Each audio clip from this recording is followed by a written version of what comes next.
Hello there, Mrs. Ehlke here. Today I am working with Ella, who is how old? 11. 11. And we are totally feeling the Halloween vibes, so we decided to do a spooky jack-o'-lantern. You want to try out this action? Check it out. Ooh, notice how their eyes and mouths just glow. Super fun. This is done with layering of watercolor. Okay, now you do have to have some patience in between the layers. You have to let the paint dry. If you have a hair dryer around, that works really well to speed up the process. Otherwise, you can just do the painting dance and kind of do this to try to get your paint to dry between layers. But yeah, all we used, watercolor and a pencil, and then we taped our picture down. This is watercolor paper, okay? So follow along, see if you can make a spooky pumpkin. Woo!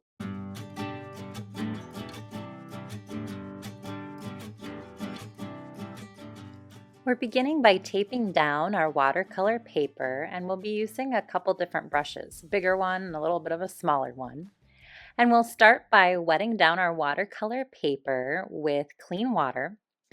And then we want to add some yellow. And we have a couple yellows to choose from. We're going with kind of a more golden yellow. And we're just kind of adding dots of color all over our wet paper. And because it has water on it, then all of the paper eventually should be yellow. And we want to just go ahead and do that. You can see I have sped up this process just so that you can kind of get an idea of how it works. Now, the hard part about this project is you have to let each phase dry in between steps. So we let our paper dry. And if you need to, you can even use like a hair dryer to speed up the process. And then now we are drawing a basic pumpkin face. So I'm making two triangle eyes, a triangle nose, and then a fun pumpkin mouth. Ella's going for some square eyes, a triangle nose, and a pumpkin mouth with one tooth hanging down. So you can really make whatever face you would like. It should be about in the middle of the paper, and it should be kind of big, so it's not too hard to get around the face. Now, once you've drawn your face with some pencil, it's time to maybe use a smaller brush and to paint some orange around the eyes, the nose, and the mouth. Now, I don't have an orange on my watercolor palette, so you can kind of see me mixing some yellow and some red. So Ella and I are both going to go around each of the parts of our pumpkin's face, and you have to be kind of careful when you do that. So you have to make sure that you are using a brush that will kind of go around.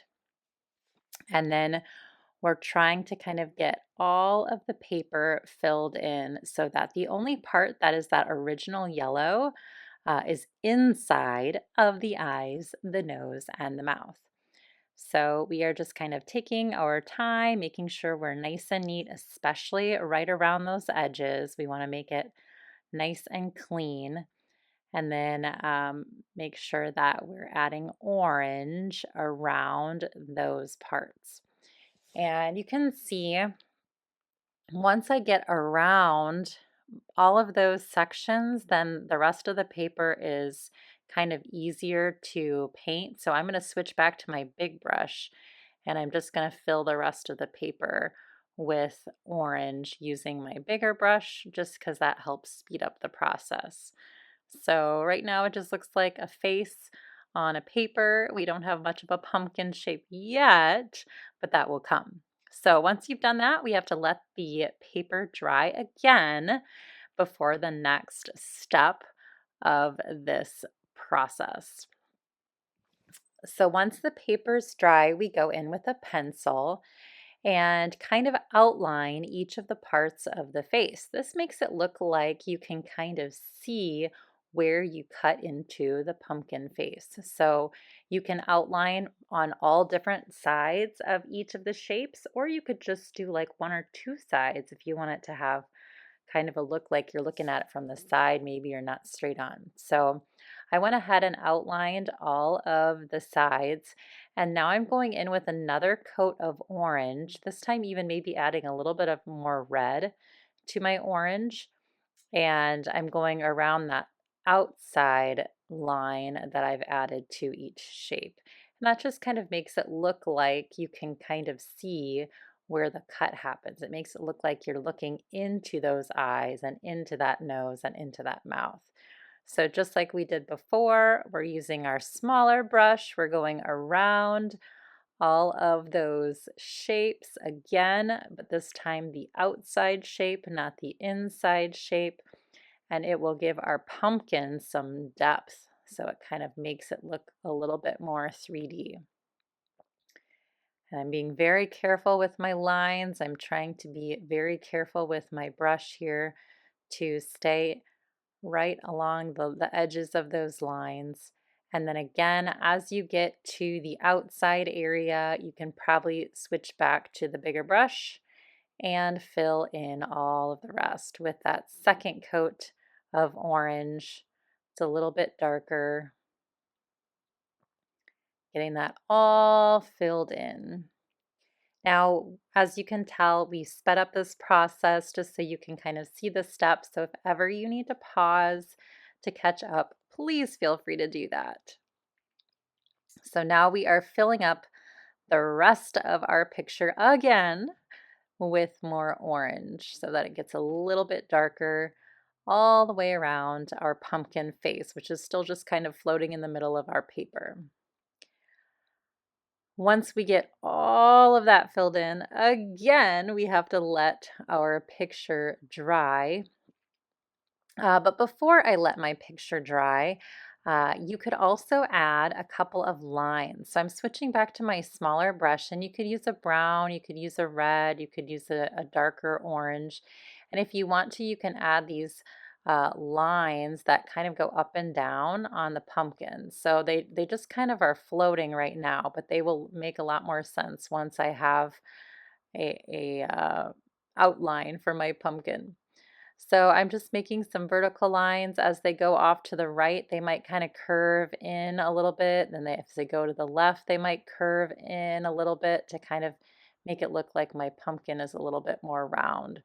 So you can see I'm also, like, as I'm doing it, I'm pulling up a little bit of the paint so it's getting lighter, and that's okay too. So I'm adding kind of this light brown, but because my paper's still wet, it's kind of ended up just kind of taking up the paint, but you can still kind of see the lines. So that's kind of what I'm looking for. These lines in between the eyes, nose, and mouth, they kind of curve a little bit as they get farther to the sides.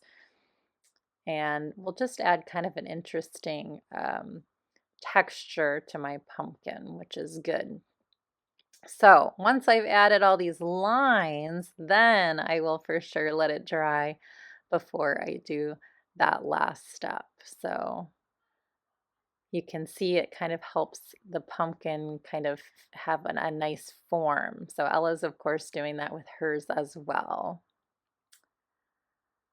Just touching up my edges, and then I'm going to let this step dry and get to the next step.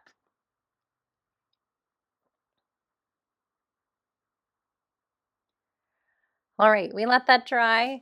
Now we're moving on to the last color, and this is where we get to purple. And the purple is basically where we decide the shape of our pumpkin. So you can kind of go around. If you want to keep it simple, you can just keep it a nice circle.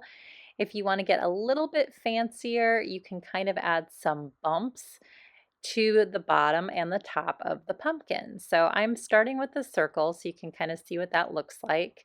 And then I can kind of go right next to my pumpkin, and every once in a while go in just a little bit to make it look like it's got kind of some bumps along the bottom. So you can kind of see how that works. So anywhere I've got a line coming down, I can just kind of have a little bit of a bump up into my pumpkin.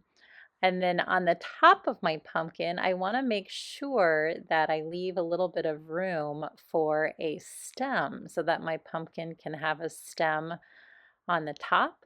So as you kind of get around to the top, I think I'm going to do some bumps on the top too. Anywhere that I've got a line, I can kind of curve in a little bit with my purple here to make it look a little bit more bumpy on the top.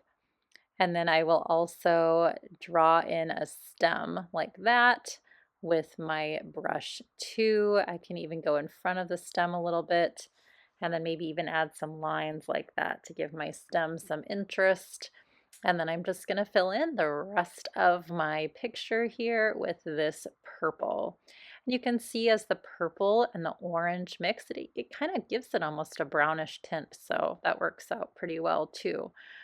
You could even take this a step further and go in with another coat of purple or maybe even like a black to get really, really dark if you wanted. But I kind of like this purple vibe. I think it's a nice complementary color to the yellow glow of the pumpkin. And so I think I'm going to stick with this. I'm adding a little bit more paint on the bottom just so it's a little bit darker, especially right under where the pumpkin is. But I'm definitely feeling this nice glowing vibe from my pumpkin. You can also decide if you want the pumpkin to be completely on the paper, so I'm adding lines on the sides, or if you want to be like Ella's and have it go off the paper, and that's fine too, depending on how fat you want your pumpkin to be. All right, just adding some little touch-ups, and I'm really liking how this is turning out. So just make sure that your edges are nice and clean, and you've got a nice outline for your pumpkin with that purple. And then if you taped your paper down, the last step is to carefully remove the tape. So I usually try to pull it away from my picture so that I don't rip any of my paper or my painting. And then once that is done, it should reveal kind of a nice little border to your artwork. So that's kind of nice to see. Always got to try to pull it up and away from your picture. And there you have our 2 pumpkins all done, ready to go. Thanks so much for watching today. I hope you had fun with this pumpkin painting, and I hope you have a wonderful Halloween. We'll see you next time.